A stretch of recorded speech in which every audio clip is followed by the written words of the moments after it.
the podcast. I am so pumped for today's interview. You are going to absolutely love Dr. Robin Finley. She is the founder of TASSELTime and TEACHINGTime. She has 35 years in education. Okay, we're talking private school, public school, and even the Department of Education in Arkansas. So she's got a lot of experience. We're going to break down a lot of scenarios. She's got just a ton of examples. We're going to talk through, did the teacher lose their job? We're going to play that game and talking about things that they do on their personal social media pages. You're going to be shocked when you hear some of those stories because they're actual cases where teachers were let go. And so that's very, very interesting. I play the game. I'm definitely a loser in that game, but we're going to talk about, classrooms versus like a public event, whether parents can share that. And we're going to dive into how to use students in your storytelling. I'm very excited for you to learn from Robin today. But before we get started, I've got a special announcement about my book. All right. After months and months and months of preparation, my book is finally live. Social Media for Schools. That's the name of the book. Social Media for Schools. Of course it is. It's proven storytelling strategies and ideas to celebrate your students and staff while keeping your sanity. You can grab your copy today wherever books are sold, or you can head right over to socialschoolforedu.com/book. One early reader, Jennifer Bode, she is the Mission Advancement Assistant at Arizona Lutheran Academy. She says this about the book. Andrea has accumulated nearly 10 years of experience with social media in schools, and this book is the how-to textbook that every school communicator needs. It's overflowing with resources and real-life examples.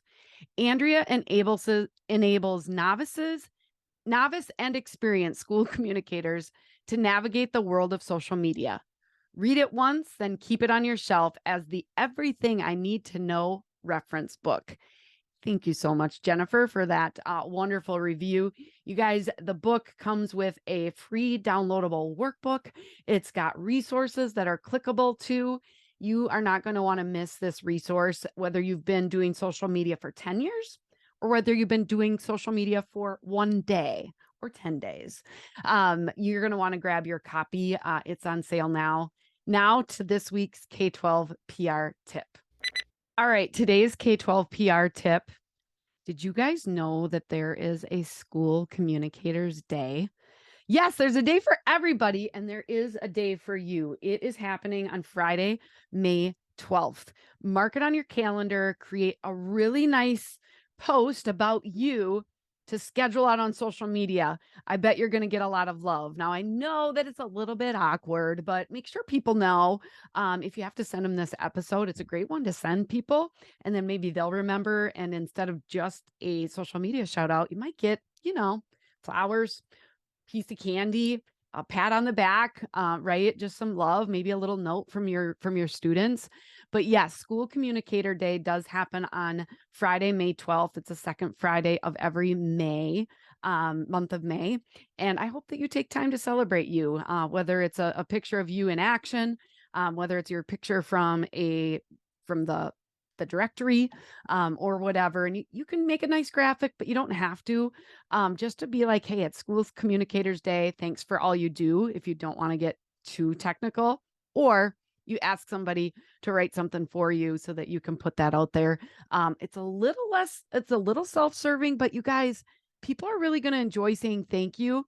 If you do this, please let me know what kind of responses you get, because I bet there's a lot of people that want to show you some love for all of the love that you put out in your school district each and every day.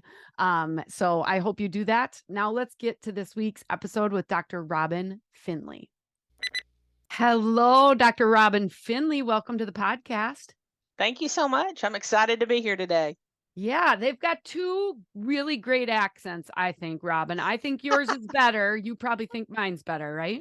I think yours is awesome. I didn't know I had an accent.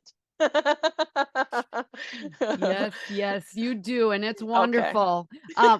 Well, I have Dr. Robin Finley in the house, and I'd love for you just to share your background, and you've got a couple companies, TASSELTime, Teaching Time, based out of Arkansas. So why don't you introduce yourself? Okay. So this is my 35th year in education, and for 14 of those I worked in the private school, and then I worked for 19 years in public school, and the last year and a half I've worked for the Department of Education in Arkansas.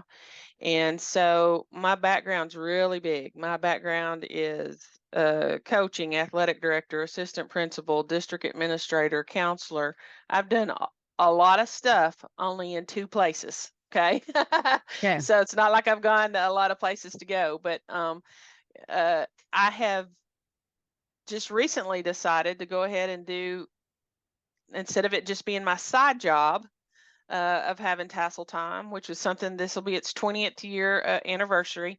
It helps kids get scholarships. It's something that I created really just to help myself get information out to kids, and had no idea that it was going to turn into what it did. One of my professors saw it in college and said, "You need to make a business out of that." And that's kind of how it started. So it's free to counselors, but schools pay for it. Then I decided to take that same idea and do that with saving teachers time, with teaching time. So we've just launched teaching time dot online, and one of the biggest topics we're talking about right now is AI. I've gotten a partner with me, Amanda Perry, who's just incredible with graphics, and she's somebody else who worked with me at the Department of Ed. So we're excited because we've got a lot of professional development going this summer. Some people know me as Coach Finley. Some people know me as Dr. Finley. Some people know me as Robin. It really doesn't matter. I've just worn a lot of hats. So Holy cow, and 35 years in education. My, yeah. how things have changed uh Wow. in that 35 years, right? Absolutely. In fact, I was talking about that when I was doing a session on artificial intelligence this week, and I said we've got to embrace this. We in education, we're usually about 10 years behind of what's going on, and Chat GPT launched in November, and I'm like, we've already been using artificial intelligence. If you've been using Grammarly, I mean, let's go down the list. And if we continue to tell kids no, no, no, instead of teaching them how to use that in the right way, we're going to be behind. So I can remember, and I know this is really old, but truly, whenever I created Tassel Time, the internet had just come out. And so my brainstorm was, there's got to be a way that I can get the information to the parents at home without the kids having to tell it to them. Because the parents keep asking me the same questions that I've told their kids, but the internet was just starting. And that was, I mean, it's just incredible how far that we have come. I mean, how far that we have come. So, and Yeah. we've got a lot of ways to go in education. Really, we really need to push forward and use the tools that we see and not be so fearful of those tools. Yeah. And we'll circle back a little bit to talk a little bit more about AI, but of course this Okay. is the Mastering Social Media for Schools Yes. podcast, and you Yes. you really are passionate about social media in schools. So kind of tell me the story. Where did that come from? How did you use social media in your role in schools? So I was a district administrator, and as a district administrator, I had a lot of different hats, and one of mine was instructional technology. And our assistant superintendent, who was Dr. Mac McSpadden at the time, he had sons that were into social media. You know, this is probably 2016. I think 2017 is when we started doing this. So he sat down, he said, "I don't know how to do all this, but I know you know how to do this." And we had just started a district Facebook page. We just kind of started into it. Well, all of our teachers had to have web pages. All of them did. And so one of the things that was so handy was that you could embed a Twitter feed onto a page onto a website. And so I said, let's start off asking at least the coaches, because Mike was the athletic director also, because he really wanted to be able to get game scores and things like that in real time.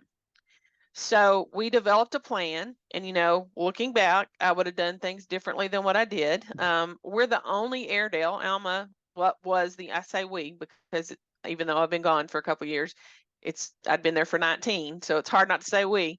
We're the only Airedale, kind of like Joe Sanfilippo's crickets, the Yep. the crickets. So and I put Alma in the tag of it, Alma underscore 7th grade coach, whatever, and because I thought it'd be easier for them to type, for everybody to type. But I should have, with our branding, done Airedale. You live and learn. But by the time we got through with all of that, by the time we got and built it, it was just a robust Instagram, Twitter, Facebook, all of it, just constantly did a district newsletter. I mean, it was all of it. And every coach had had a Twitter feed. We had 147 different social media accounts when I left. And I was kind of the person that was overseeing all of it, but teaching our teachers how to use it in the right way, have it embedded in the right places, and I'm huge on making sure that teachers understand how to protect themselves from their private social media and their public social media. And that's part of what my dissertation, a little bit of that delved into that. It was about keeping kids safe online and teachers safe online. But it's really, really important to me because there is so much out there. I do quite a few presentations on training on the laws. And guess what? What do you think? Do you think this teacher lost her job or didn't lose her job? Because really the courts, they hold teachers to a higher level. And so we have to be very, very careful about what our personal accounts are saying. And yet we want to use our professional accounts in a professional way. In Arkansas, the ethics board, the state ethics boards recommends that teachers and students not be friends with each other on whatever platforms at a personal level. Now then, unless the school district has a policy that says absolutely no, it's a recommendation. However, if you get an ethics violation, hey, you think it's gonna, they're gonna go back and say, what have you done personal, in your personal talking together. And there ends up being quite a few ethics violations that have to do with teachers using their personal inappropriately.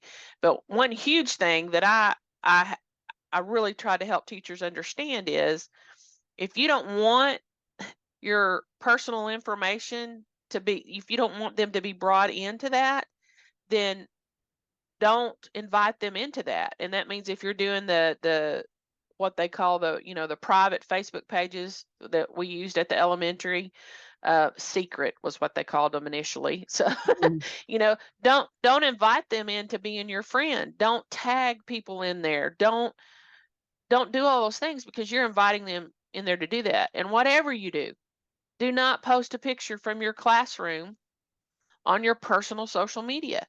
Send it to whoever it is. If you don't have an account that's a professional one for your classroom, for whatever that is, activity, whatever, send it to whoever it is and then reshare that. Reshare that to your own page.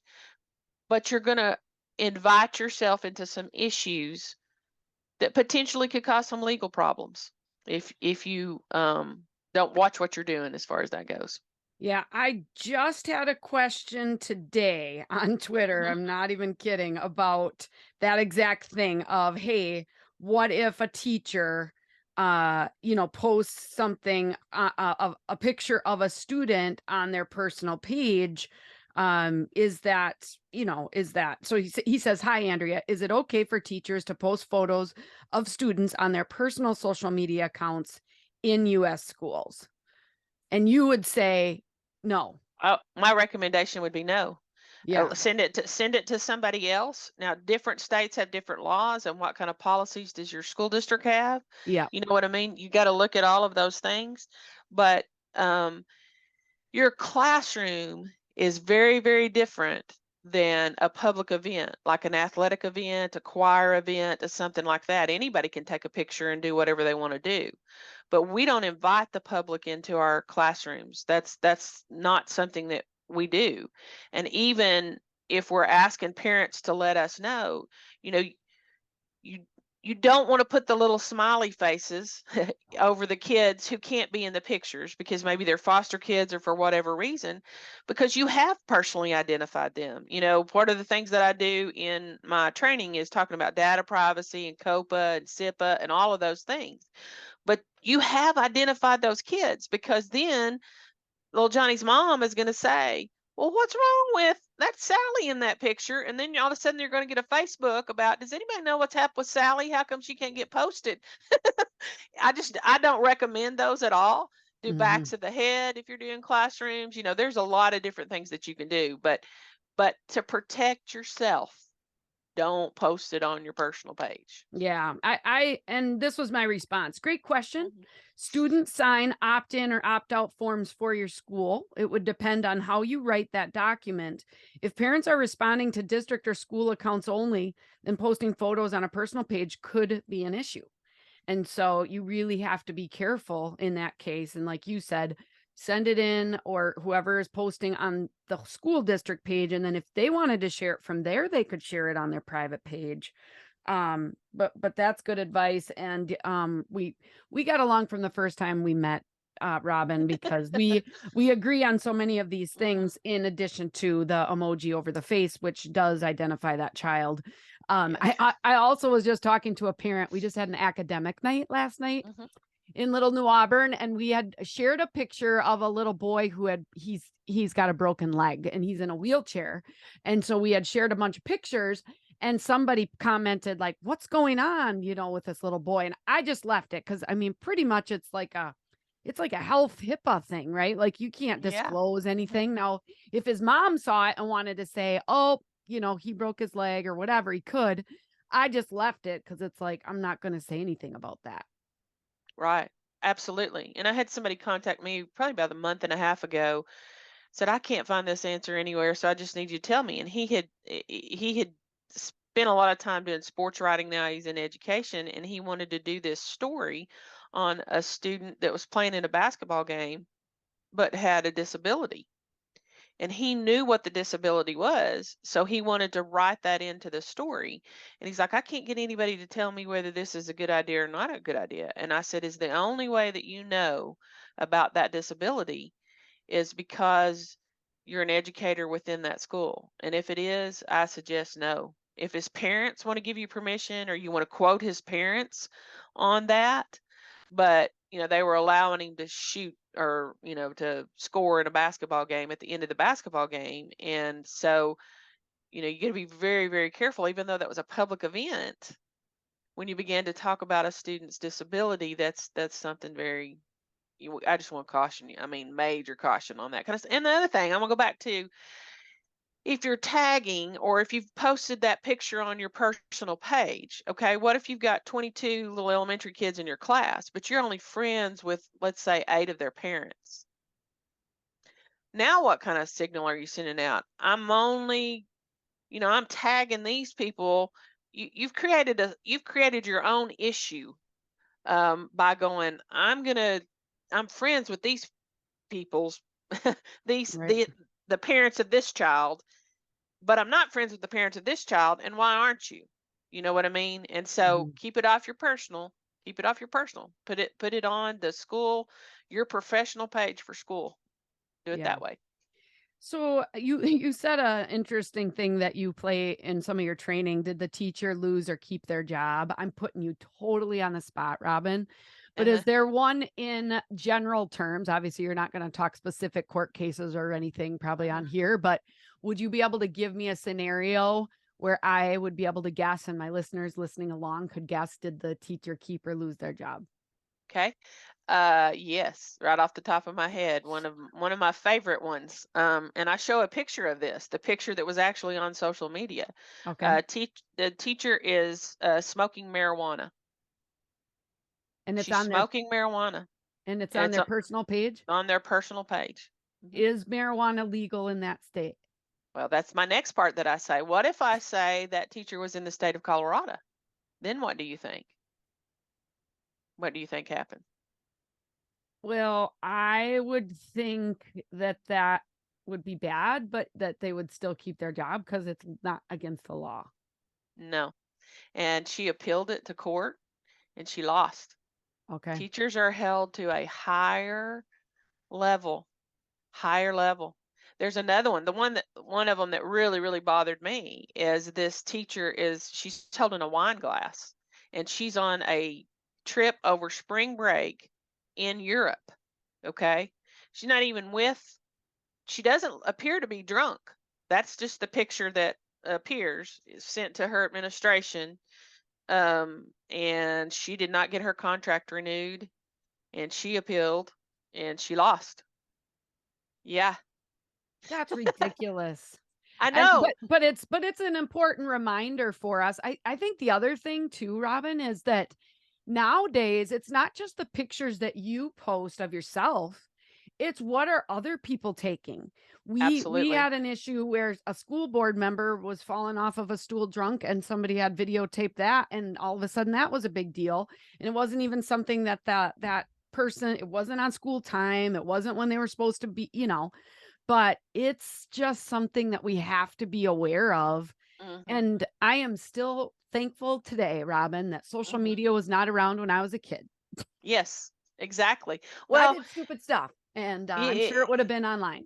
all of the TikTok stuff now, Yeah, in Arkansas, TikTok has most recently been banned from government and colleges. You can't get on TikTok and all that kind of stuff, but it doesn't change anything. right.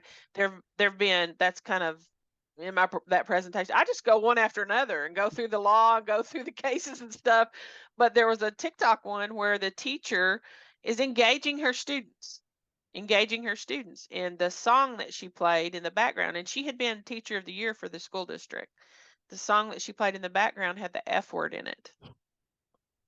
She lost her job. She went Mhm. and appealed and apologized to the school board, and she still lost her job. She did Right. not get her job. Yeah. Yeah. You got to be careful with that Yeah, music and all of that. yeah. So as we're talking about all this, schools are Mhm. just like, oh my God, it's a struggle to manage It is. and how to manage staff and using social media for the school itself for personal use. Mhm. So you've talked through a few things, but for my listeners, do you have two or three points that are just really, really important as far as how to manage social media use with your staff? Well, one of the first things that I don't want to leave today without saying, my number one thing is make sure that you have more than one admin. Okay. Mm. And that's on every account. I don't care what it is. Because here's what happened. The coach leaves and doesn't remember what his password was to Twitter. Anyway, you've got to have more than one. I don't care. On Facebook, on whatever. You might get put in Facebook jail. You never know when that's going to happen. Okay. Mhm. And so you've got to have a second admin to make sure that you have things covered. The other thing is that we need to utilize the students as best that we can. And that means if you allow them to create the graphics, if you allow them to create contests, I'm very much for trying to involve them in actually producing social media because we have social media classes in high school and stuff. And so class intercom is one of the ones that I just think, wow, this is cool because it has the approval levels of things. Mhm. I didn't have the opportunity to use that. Um, I use something else that has now outpriced itself totally for schools, but it had that approval level in there.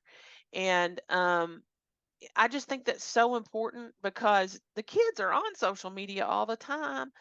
Let's teach them the right way and let them help us do it. Mm. Let them help us do that. Yeah. It's difficult to get people to send stuff for you to post on social media sometimes. And so I had a separate address that they sent it to, and Mhm. that was the only address. I eventually ended up getting an assistant, which was awesome. She was incredible. But for a long time, I didn't have. It was just me and Right. my phone, and having that separate email address, especially with all the other things that I did, it allowed somebody else to come in there and help me manage that. And it kind of began to be, especially with our newsletter. Well, Miss So and so keeps on getting all of her kids on social media. I even had emails like that. How come she always gets her kids on social media? Because she sends me this stuff. That's why. And Right. so I mean, hmm, if you want your stuff on social media, you got to make sure it's getting to the people that it's getting to, and in the timeline. I usually set mine by noon on Fridays to go into the newsletter that went out at 4, because we would have ball games or competitions or something. I tried to get everything that there was to get in the newsletter, to make sure for the next week. And I think those are really, really important things. Mm.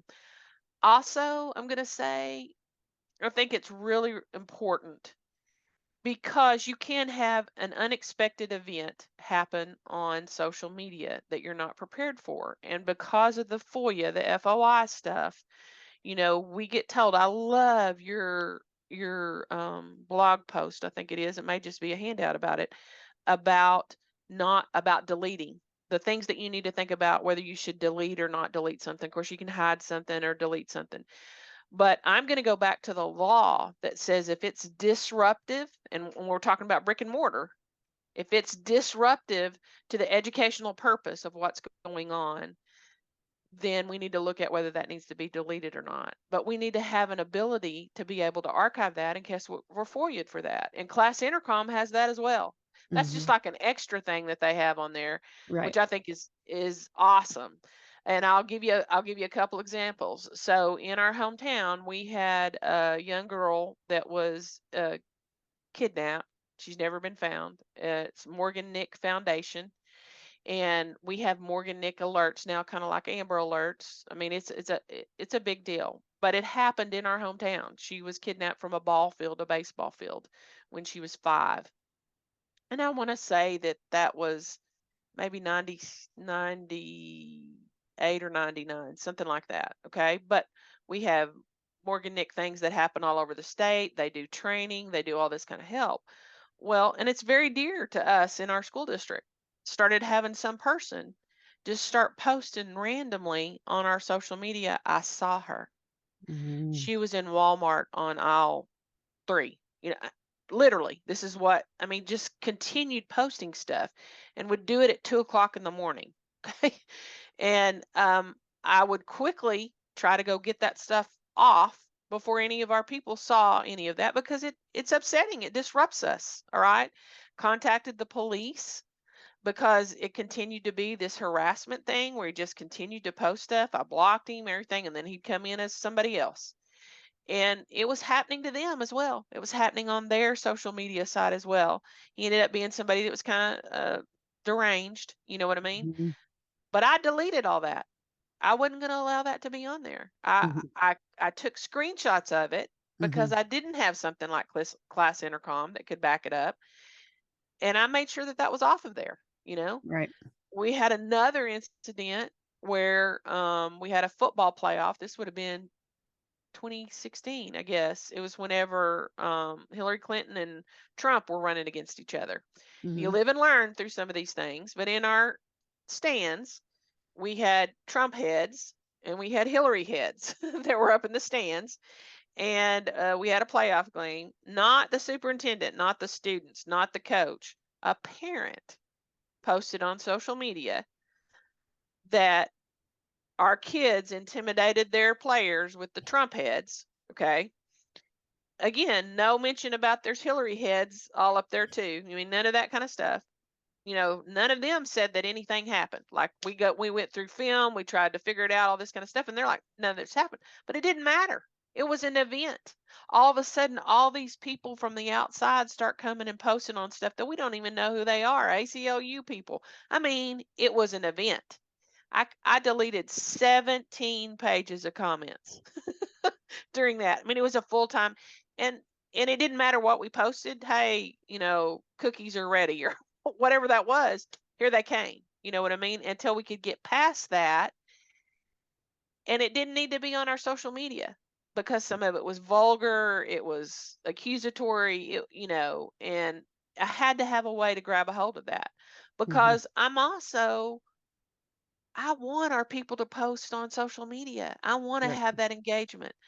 I love the last year before I left, which would have been 2021, they were ready for it. Our parents were ready for it because I always had post your first day of school pictures. Okay. Mhm.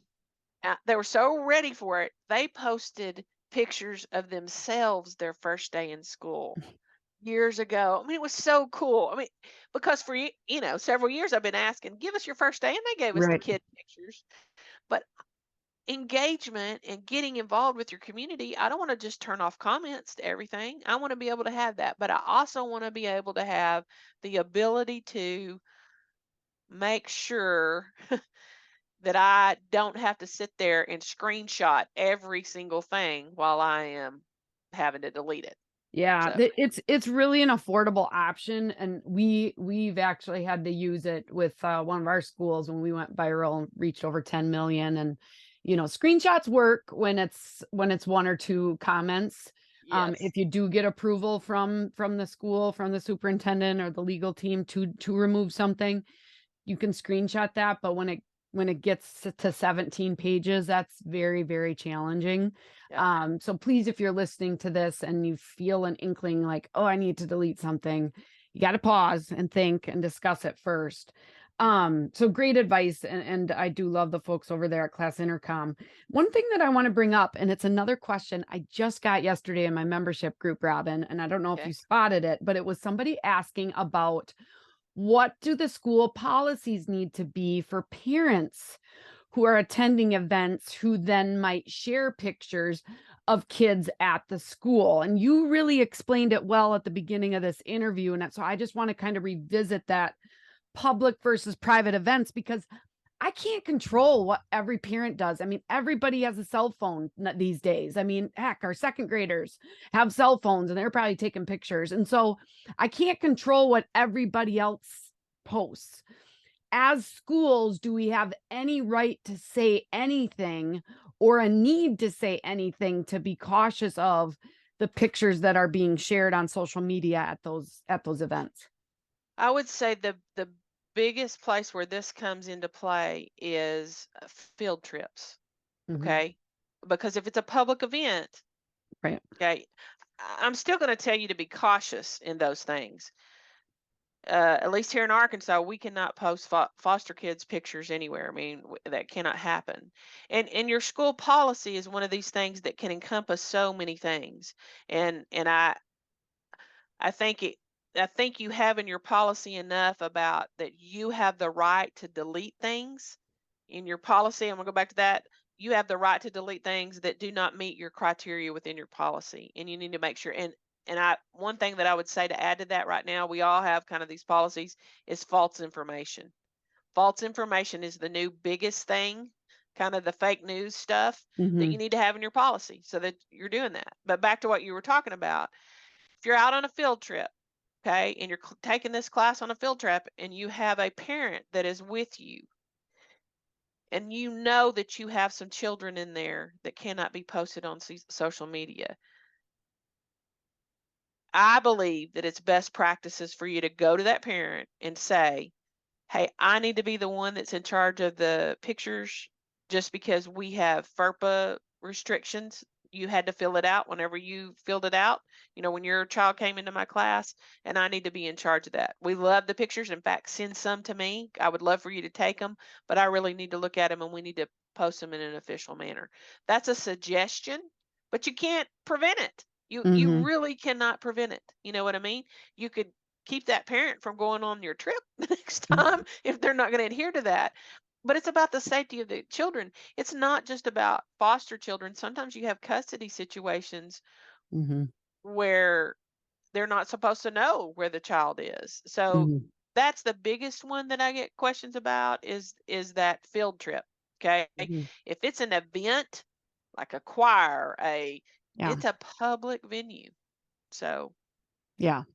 So you don't have control. Okay. I like that. And I like that explanation for the field trip. I mean, sometimes it's just trying to go the little extra of, hey, if you take pictures today, can you just send them through me? Because I'm imagining as I listen to you, I mean, I could say to the parent, and maybe I can't say it, so you tell me. I could say, "Hey, little Joey and little Jane, they can't be pictured."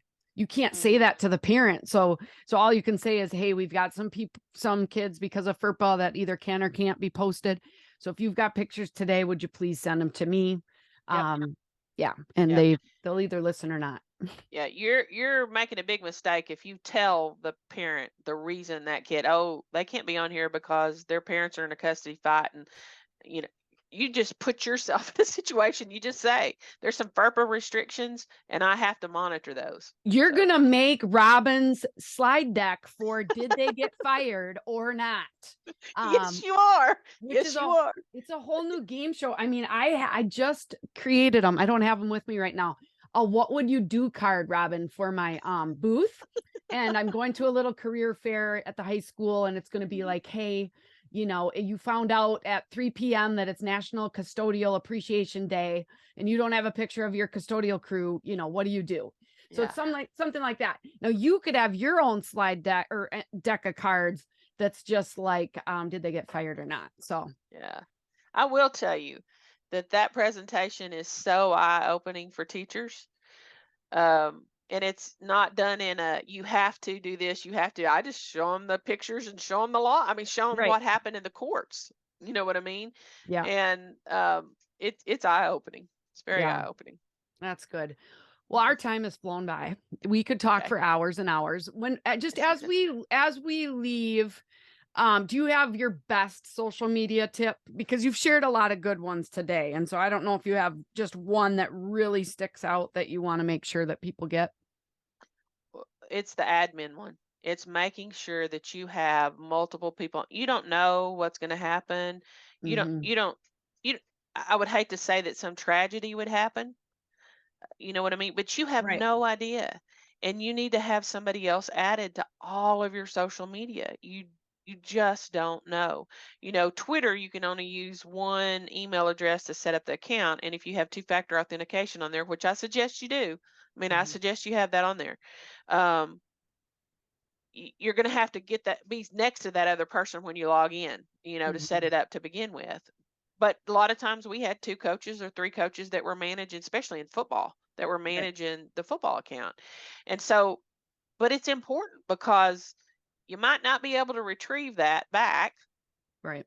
We used our own emails, so we could, not their personal. So it might be seventh grade coach at lmsd.net. It was a generic one that I then forwarded it to their personal email, their school email. So they didn't have to log into two different things when something happened. You know what I mean? But Hmm. man, that admin thing, it's just going to help you, back you up, I was in jail for a year on Facebook from creating ads, Mm. literally.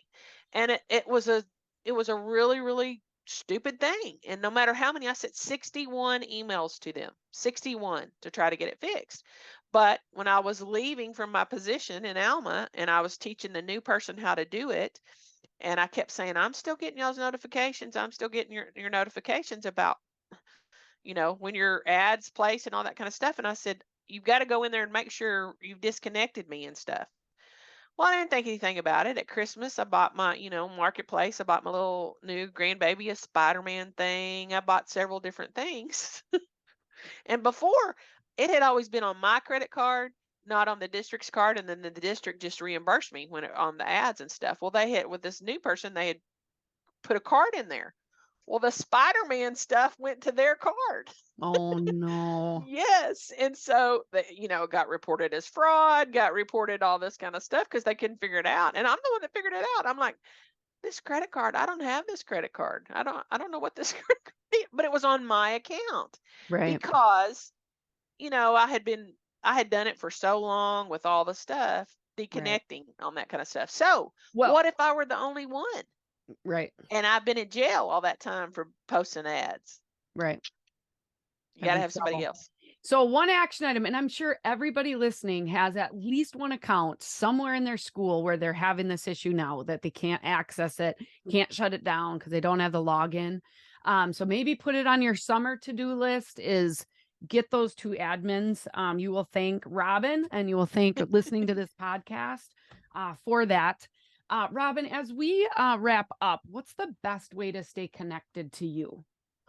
Okay, well, so I have tassel time, but we just started teaching time, and that's where all of this is going to be. Tassel time is more for my scholarship stuff. So teaching Okay. time dot online. So you can reach me at Robin at teachingtime um, dot online.